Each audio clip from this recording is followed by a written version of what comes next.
मौद्रिक नीति समीक्षा बैठक से पहले रिजर्व बैंक ऑफ इंडिया ने बैंकिंग प्रणाली 80,000 करोड़ रुपए खुले बाजार परिचालन के जरिए देने का ऐलान किया। जानते हैं इसके बारे में और डिटेल्स। नमस्कार, मैं हूं संध्या बिष्ट और आप देख रहे हैं ईटी हिंदी।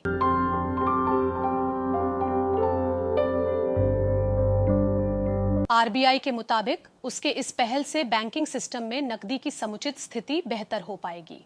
उसने ओएमओ का ऐलान करते हुए कहा कि समुचित स्थितियों का आकलन करने के लिए बढ़ती नकदी और मार्केट की बदलती स्थितियों पर रिजर्व बैंक नकदी पर नजर रखेगा। आरबीआई के इस कदम को बैंकों के लिए नीतिगत ब्याज दरों में कटौती का लाभ सुनिश्चित करने के तौर पर देखा जा रहा है।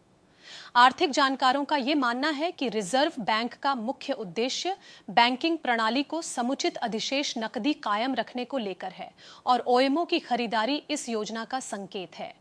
एक रिपोर्ट के मुताबिक आईडीएफसी फर्स्ट बैंक की मुख्य अर्थशास्त्री गौरा सेन गुप्ता का कहना है कि पहले की स्थितियों से ये जाहिर होता है कि नकदी 1 लाख करोड़ से 2 लाख करोड़ रहने पर ही परिवर्तन होता है। इस भरोसे के बावजूद आरबीआई अपने लाभांश के चलते इन गतिविधियों को सुस्त कर सकता है। उन्होंने आगे कहा कि आरबीआई के कदमों से ऐसा जाहिर होता है कि वे बदलाव के लिए समुचित नकदी सुनिश्चित करने के लिए प्रतिबद्ध हैं।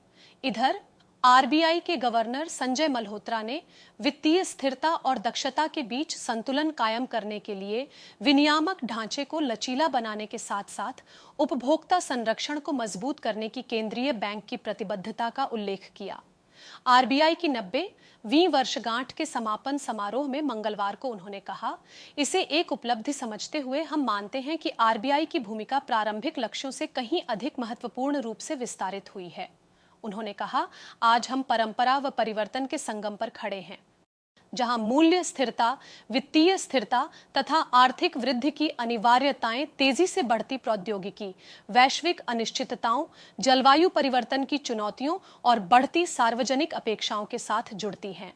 गवर्नर ने कहा कि अगला दशक भारतीय अर्थव्यवस्था के वित्तीय ढांचे को आकार देने में महत्वपूर्ण साबित होगा।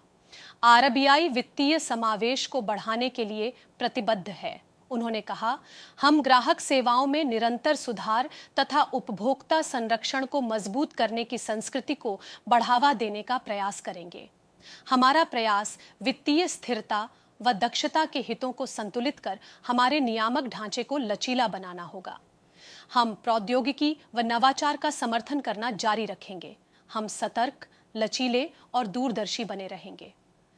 इस वीडियो में फिलहाल इतना ही। जानकारी भरे ऐसे ही और वीडियोस के लिए आप देखते रहें ईटी हिंदी।